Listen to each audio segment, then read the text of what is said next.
Hello বন্ধুরা, আজকে আমি আবারও একটা নতুন ভিডিও নিয়ে চলে এসেছি। তো আমার আজকের ভিডিও এই কাঠের টুকরোগুলোর ওপরে।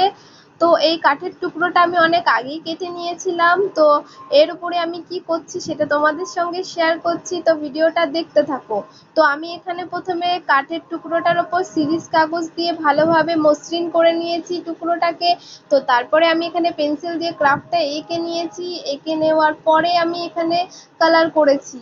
তো আমি না এখানে একটা ভুল করেছি, যেটা হচ্ছে আমি প্রথমে না পেন্সিল দিয়ে ক্রাফটটা এঁকে নিয়েছিলাম, বাট আমাকে হোয়াইট কালারটা করার পরে আমাকে পেন্সিল দিয়ে ক্রাফটটা আঁকা উচিত ছিল। বাট যাই হোক, আমি অনেক কষ্ট করে এটা ঠিক করে নিয়েছি।